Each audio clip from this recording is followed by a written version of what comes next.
You think discipline is self-improvement. It is. It's a weapon. And if your habits don't intimidate people, you're not disciplined, you're domesticated. You were taught that discipline makes you better. Better student. Better employee. Better husband. More respectable.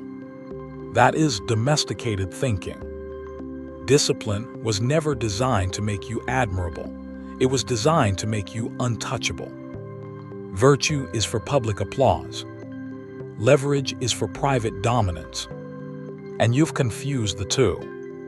When most men talk about discipline, they mean self-improvement. They mean waking up early, going to the gym, reading books, eating clean. They treat it like a moral badge, a personality trait, something to feel proud of. But pride is emotional. Discipline is structural. A disciplined man is not impressive because he works hard. He is threatening because he removes variables. Understand this clearly. Chaos is the currency of weak men. They survive through excuses, moods, social validation, and emotional leverage. When you become disciplined, you quietly eliminate all of those currencies. You no longer negotiate with comfort. You no longer depend on motivation. You no longer require approval. That makes you dangerous, because predictable intensity cannot be manipulated. A man who only performs when inspired can be controlled. A man who performs regardless of emotion cannot. This is the lens shift. Discipline is not about self-control. It is about control over perception.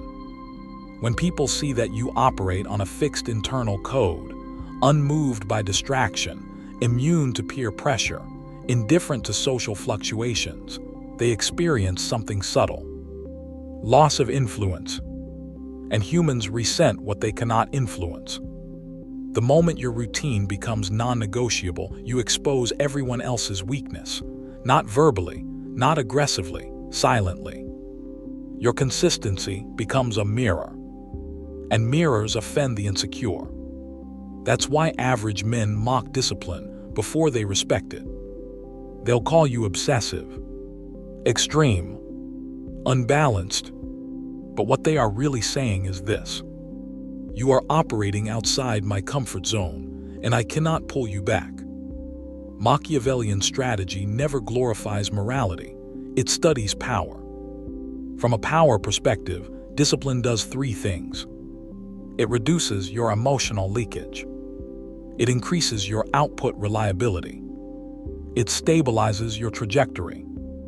Emotional leakage is what makes men predictable. Anger, lust, boredom, insecurity, these are entry points. These are access doors. Close them and you close access. That is why disciplined men appear cold. They are not cold. They are sealed. And sealed containers cannot be poisoned easily. You must understand something brutal. If your discipline does not slightly intimidate people, it is performative. If your habits are comfortable to others, they are weak. True discipline creates friction.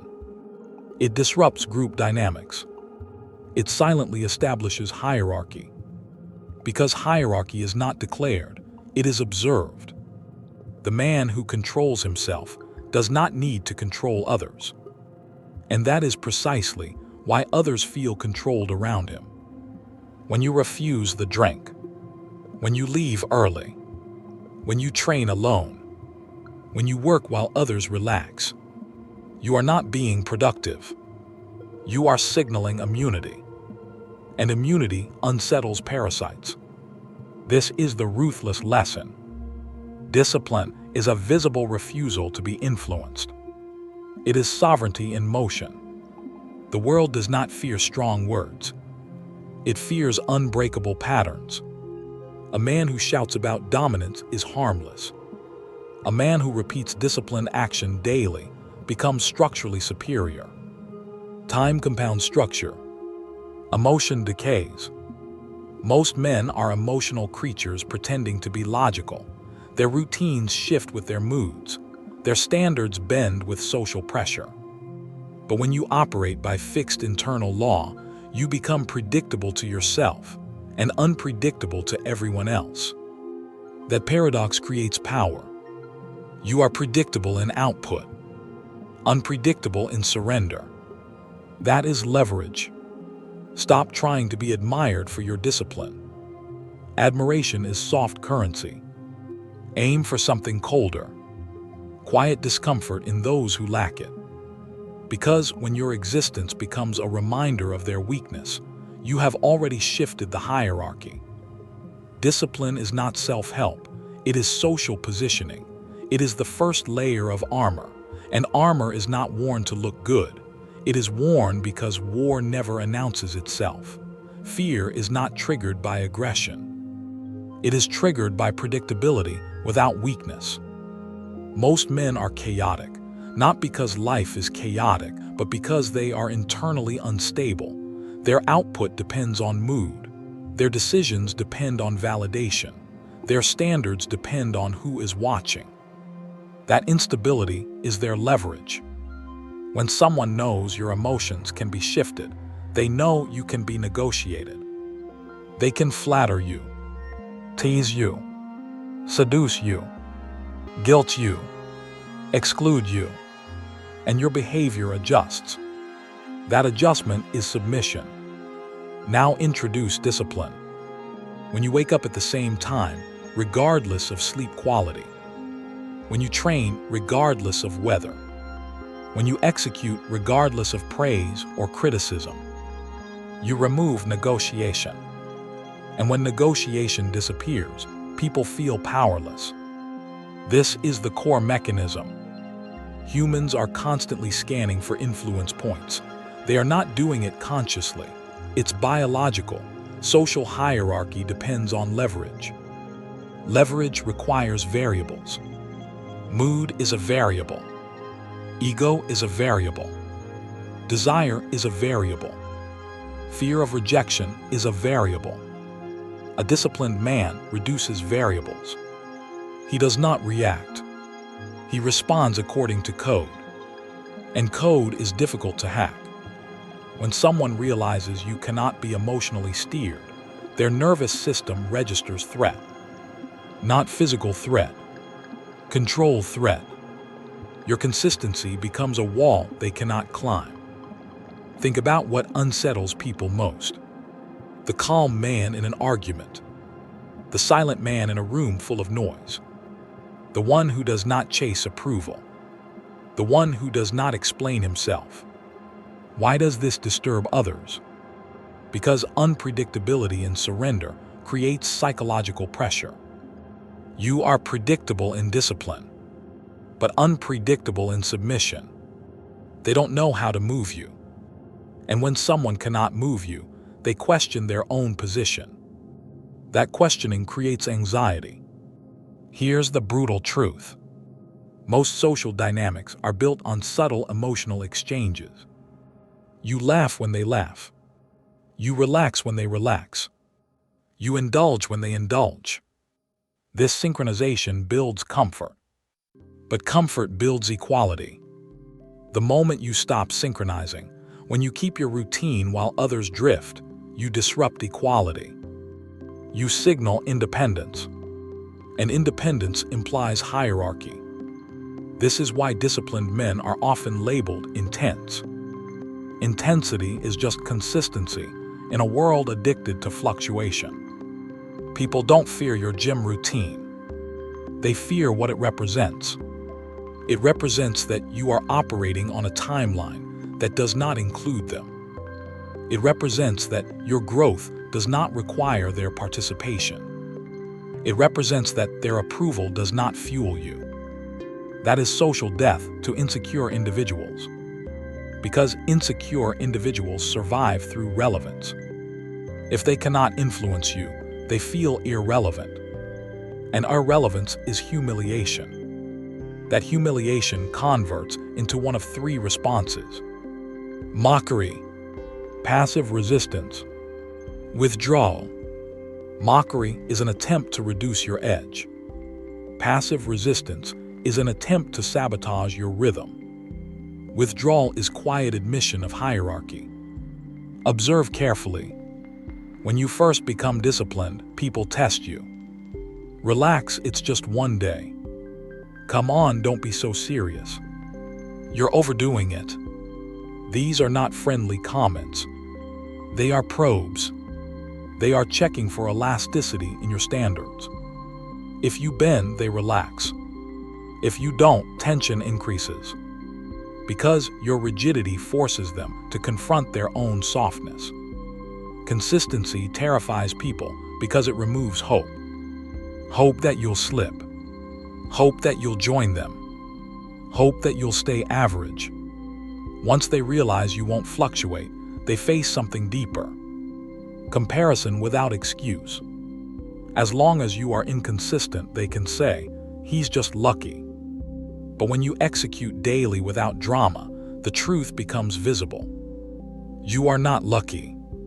You are structured. Structure is oppressive to the unstructured. It exposes what they refuse to fix. And exposure feels like attack, even if you said nothing. That is why the disciplined man must be emotionally neutral. No celebration. No preaching. No explanation. The moment you brag about discipline, you reduce its intimidation value. Silence amplifies it. Let them watch. Let them test. Let them fail to move you. Over time, something shifts. The jokes stop. The invitations decrease. The energy changes. They no longer see you as one of them. Good, because discipline was never meant to integrate you. It was meant to separate you. And separation is the first visible sign of ascent. Consistency terrifies people because it implies inevitability. And inevitability is power. Chapter 3, the undisciplined archetypes who will test you. The moment your discipline becomes real, the environment responds. Not with applause, with resistance. Selection is not dramatic, it is subtle. The weak do not attack you directly. They test you through archetypes, predictable behavioral patterns designed to pull you back into mediocrity. You must learn to identify them. Not emotionally, strategically. Because every disciplined man is surrounded by undisciplined ones, and the undisciplined are territorial. Your structure threatens their ecosystem. The first archetype, the mocking friend. He laughs at your routine. Bro, you're obsessed. Live a little. You think you're better than us. His weapon is humor. Humor is camouflage. It allows him to attack your standards without appearing insecure. But understand the mechanism. He is measuring your elasticity. If you laugh and skip the gym, he relaxes. If you hold your line, he escalates the jokes. Why? Because your consistency forces comparison. And comparison without excuse is painful. The mocking friend does not want you to fail. He wants you to slow down, just enough so he can maintain psychological equality. Your growth destabilizes his self-image. The second archetype, the emotional saboteur. This one operates through intimacy. It could be a partner, a close friend, someone who frames your discipline as emotional distance. You've changed. You're not as fun anymore. Why are you so cold? Notice the framing. Your structure becomes cruelty. Your focus becomes neglect. Your standards become ego. This is manipulation through guilt. The emotional saboteur senses that discipline reduces dependency, and dependency is their leverage. If you no longer seek constant validation, if you are not available on demand, if your schedule outranks their moods, they feel displaced. So they create emotional turbulence. Arguments before workouts, drama before deadlines, conflict before progress. They are testing whether emotion can override your code. If it can, you are still controllable. The third archetype, the comfort addict. He does not mock you. He does not sabotage you directly. He invites you. Food, parties, late nights, excuses disguised as bonding. Balance is important. Don't be extreme. You deserve a break. This archetype represents social gravity. Comfort addicts cannot tolerate someone escaping inertia. It threatens their belief that stagnation is normal. So they try to re-anchor you. Not maliciously, but persistently. One missed day becomes two. Two become rationalization. Rationalization becomes decay. He doesn't need you to fail completely. He just needs you to soften. The fourth archetype, the passive-aggressive rival. This one is dangerous because he appears disciplined too. But his discipline is performative. He posts it, talks about it, flaunts it. He competes subtly, questions your methods, minimizes your progress, copies your habits while pretending superiority. This archetype is triggered by hierarchy. He senses your structural ascent and cannot tolerate being outranked silently. So he tries to provoke reaction. Because if he can make you emotional, he reduces you to his level. Understand something brutal. Every archetype shares one goal: restore equilibrium. Your discipline shifts hierarchy, and hierarchy shifts comfort. Humans defend comfort aggressively. The disciplined man is a destabilizer. You do not attack them. You do not explain yourself. You observe. When the mocking friend escalates, stay neutral. When the emotional saboteur intensifies, stay structured. When the comfort addict invites, decline calmly. When the rival provokes, remain unmoved. Because your greatest signal is indifference. Reaction feeds opposition. Stillness starves it. Here is the ruthless truth. If your discipline does not activate at least one of these archetypes, it is not disruptive enough. Real growth creates friction. Selection requires tension. You cannot ascend socially without triggering defensive behavior in those who remain below your trajectory. Accept this now. Resistance is confirmation. When jokes turn sharp, when distance increases, when invitations decrease, when energy shifts, you are not losing connection. You are shedding equivalence. And equivalence is the cage of average men. Discipline isolates before it elevates.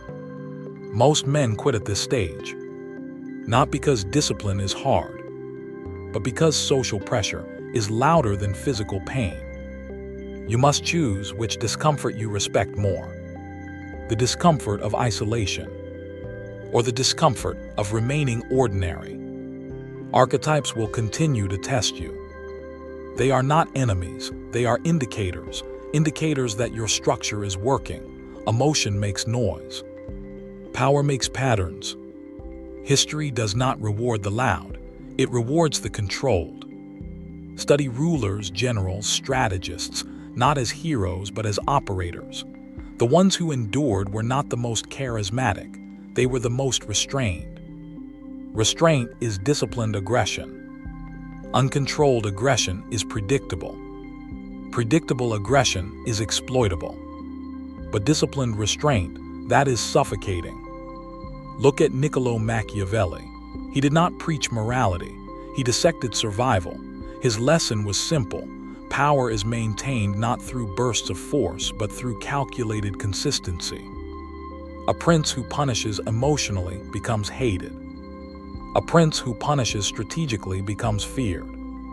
Fear sustained by discipline is stable. Fear fueled by emotion collapses. This is not theory, it is pattern recognition. Consider Julius Caesar. His soldiers did not follow him because he shouted. They followed him because his discipline was mechanical. He marched when others hesitated. He enforced standards without exception. Predictable command creates psychological security for followers and anxiety for opponents. An enemy fears what he cannot provoke. Caesar's restraint before decisive action amplified the shock of his aggression. He did not react impulsively to every insult. He waited, he calculated, then he moved with inevitability. Inevitability is disciplined patience weaponized. Or observe Napoleon Bonaparte. His genius was not emotional fury, it was structural timing. His armies moved with system, repetition, routine. Logistics were ruthless, preparation was obsessive. Discipline at scale becomes domination. But here is the lesson most men miss. These figures understood perception. They did not display discipline as virtue. They displayed it as law. Law is impersonal. When a man operates by law, not mood, others adjust around him. In politics, inconsistency invites rebellion. In war, inconsistency invites invasion. In leadership, inconsistency invites challenge. Your life is no different. When your standards fluctuate, people test them. When your standards hold, people adapt. History repeatedly shows that restraint precedes authority. The general who remains calm before battle unnerves his troops and terrifies his enemies. Why? Because calm signals control over fear. Control over fear signals dominance over outcome. Men trust what appears controlled. They fear what appears unshakable. The loud leader reassures himself. The disciplined leader reassures no one. And that silence generates myth. Understand this clearly. Restraint is not passivity. It is stored force.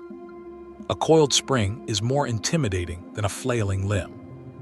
When you refuse to react, you build pressure in the room. Others speak more, reveal more, expose themselves.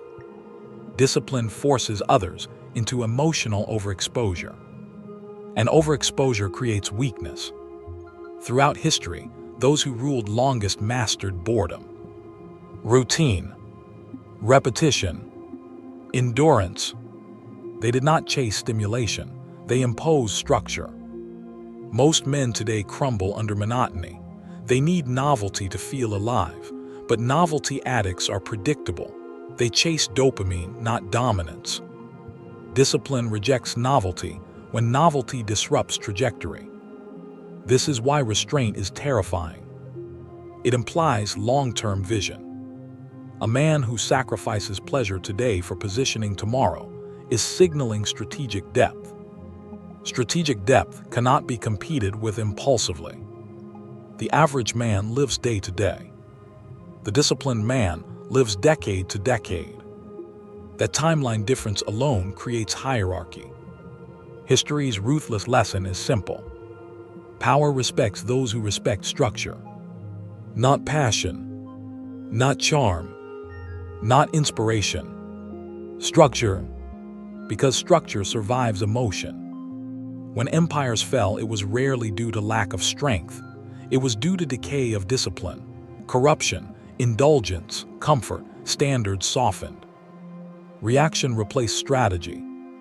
The pattern is ancient. Comfort precedes collapse. Discipline precedes dominance. If you want your presence to unsettle others, you must embody what history rewards. Measured speech, controlled appetite, consistent execution, delayed gratification, not occasionally, relentlessly. Restraint is the quiet declaration. I do not need this moment, I control it. That sentence alone destabilizes those who are enslaved to the present. The world does not fear talent. It fears disciplined inevitability. And inevitability is built in silence. Chapter 5, Tactical Execution, How to Make Your Discipline Intimidating. Discipline that is private builds you. Discipline that is visible restructures hierarchy.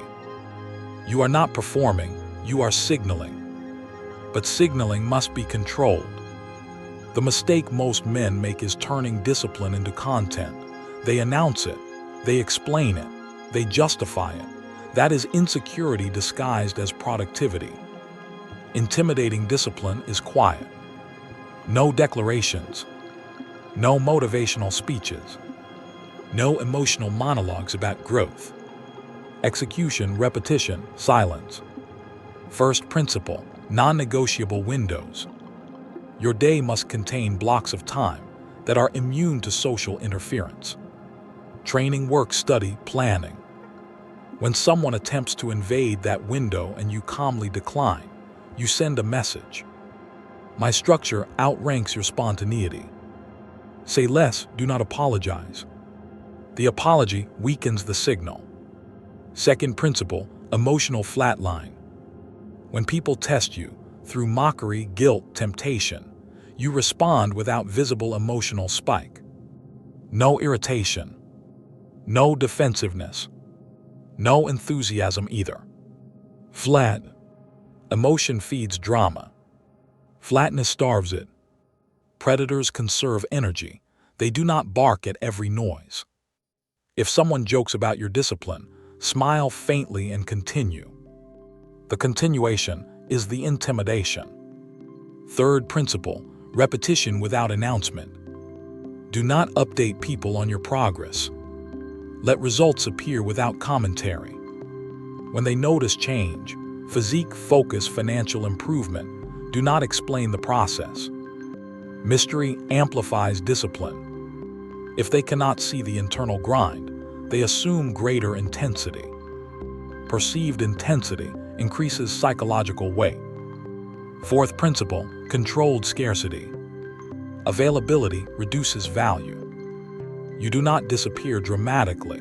You simply become less accessible, less spontaneous, less reactive, less available for trivial conversation. Your presence becomes scheduled, not constant. Scarcity triggers recalibration in others. They begin adjusting around your time instead of assuming it. Time control is power control.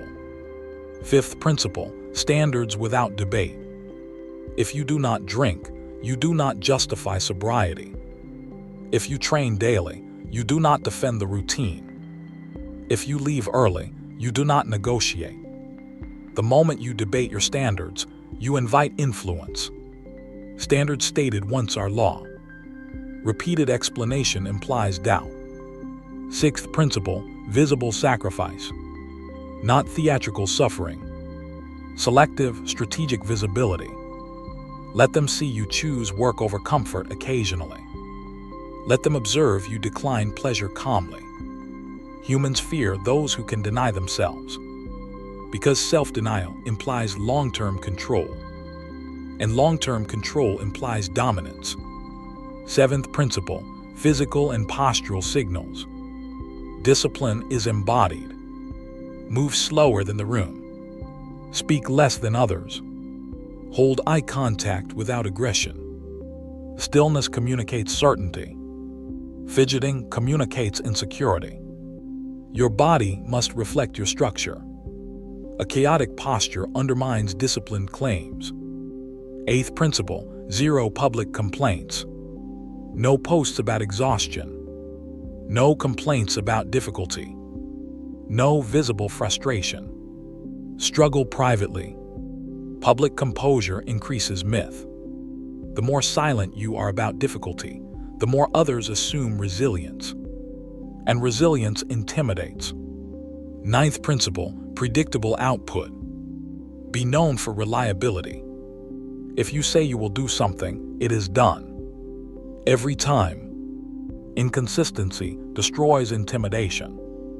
Reliability builds inevitability. When people start assuming you will execute without reminder, hierarchy has shifted.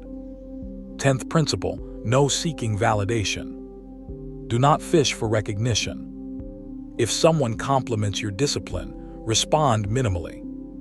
Thank you. Then move on. Extended discussion reduces mystique. Understand this clearly. Intimidation is not about aggression. It is about controlled detachment combined with relentless execution. You are not trying to scare people emotionally. You are trying to unsettle them structurally. When they realize you cannot be rushed, you cannot be tempted easily, you cannot be guilted, you cannot be distracted, they stop trying. And when they stop trying to influence you, they subconsciously reposition you. Higher. Most men want to be liked. Few are willing to be slightly feared. But respect without fear is fragile. Fear without respect is unstable. Disciplined restraint creates both. You do not threaten. You demonstrate immunity. And immunity forces adaptation. If your discipline still feels comfortable to your environment, increase its rigidity. Not loudly, quietly. Sharpen your schedule. Reduce your availability. Refine your standards. You are not building habits. You are constructing perimeter walls. And walls are not meant to be welcoming. They are meant to define territory. Your discipline will fail if it is still trying to be admired. As long as a part of you wants applause, you are negotiable. The need for approval is the final weakness. It is subtle. It hides behind sharing progress. It disguises itself as staying connected. But beneath it is fear. Fear of being misunderstood. Fear of being excluded. Fear of being alone. That fear keeps most men soft. They do not break discipline because it is physically hard. They break it because isolation is psychologically harder. The boy inside you wants inclusion. He wants to be part of the tribe. He wants validation for effort. He wants reassurance that he is doing well. But power does not reassure. Power replaces. To make your discipline intimidating, you must kill the part of you that performs for recognition. This is identity death. Not dramatic. Structural. You stop explaining your schedule. You stop softening your standards. You stop adjusting to avoid discomfort in others. You accept being misinterpreted. That is the price. When you decline invitations repeatedly, they will say you changed. Correct. When you no longer engage in emotional back and forth, they will say you are distant. Correct. When you prioritize structure over spontaneity, they will say you are rigid. Correct. The boy defends himself. The man remains unmoved. Here is the brutal shift. You must stop needing people to understand your path. Understanding is luxury. Respect is currency. And respect often begins as tension. When you are no longer trying to be liked, your discipline hardens. Because approval-seeking creates exceptions. One night won't matter. I don't want to disappoint them. I'll adjust just this once. Exceptions multiply. Multiplication destroys structure. Structure requires ruthlessness. Not toward others, toward your own weakness. The approval-seeking identity negotiates internally before it negotiates externally. It asks, what will they think? Will this upset them? Am I being too extreme? These questions are poison. Replace them with one question. Does this strengthen or weaken my position? Position over popularity. Long-term leverage over short-term harmony. This is the replacement identity. The sovereign operator. He does not isolate emotionally. He isolates strategically. He does not hate people. He simply refuses dependency. He does not announce boundaries. He enforces them silently. This identity does not react to accusations of coldness, because coldness is often projection from those who lack control. Understand something critical. You cannot intimidate anyone if you are still afraid of losing them. Attachment weakens posture. The moment someone senses you fear their absence, they hold leverage. Leverage shifts hierarchy. Hierarchy shapes behavior. If you want sovereignty, you must be prepared to lose access, lose invitations, lose superficial friendships, lose fragile dynamics built on mutual mediocrity. This is not about arrogance. It is about internal hierarchy. Your standards must outrank your loneliness. Most men fail here. They build discipline physically, but remain emotionally porous. They train hard, but fold under relational pressure. They work relentlessly, but abandon routine when challenged socially. That is not discipline. That is conditional effort. Unconditional discipline requires emotional detachment from outcome. You execute whether praised or criticized. You continue whether supported or resisted. You maintain structure whether understood or not. When you reach this stage, something shifts. People stop trying to change you. They begin adapting. They schedule around you. They adjust expectations. They approach differently. Because you no longer bend to preserve comfort. This is identity replacement. The boy who wanted to belong dies quietly. The man who commands his time replaces him. And time is the ultimate territory. If you control your time without apology, you control your trajectory. And trajectory is what truly intimidates. Not muscles, not money, not words. Direction. Clear, unwavering direction. Kill the need to be liked. Keep the need to advance. Only one can survive. At first they laugh. Then they question. Then they test. Eventually they go quiet. That silence is the moment most men misinterpret. They think tension means failure. They think distance means loss. They think reduced invitations mean rejection. It means repositioning. When your discipline becomes undeniable, people stop trying to correct you. They begin recalibrating around you. The jokes fade because they no longer work. The pressure decreases because it no longer moves you. The energy shifts because hierarchy has shifted. But here is the final warning. Do not soften when the resistance disappears. That is the trap. When people stop mocking you, they may start respecting you. When they start respecting you, they may start praising you. When they start praising you, your ego awakens. And ego is more dangerous than mockery. Mockery tests your insecurity. Praise tests your discipline. The moment you enjoy being seen as the disciplined one, you risk performance replacing structure. Performance seeks maintenance of image. Structure seeks advancement of position. Never confuse the two. The goal was never to be feared socially. The goal was to become internally untouchable. If people withdraw, accept it. If people respect you, remain neutral. If people envy you, ignore it. Your path cannot depend on their reaction, because reaction dependence reopens leverage. This is where most men relapse. They endure isolation long enough to gain recognition. Then recognition seduces them back into comfort. More socializing, more flexibility, more emotional availability. Slow erosion. Discipline does not collapse dramatically. It decays subtly. One relaxed standard becomes two. Two become normalization. Normalization becomes regression. And regression is humiliating once you've tasted structural superiority. Understand this clearly. The moment they stop laughing is not victory. It is the beginning of real separation.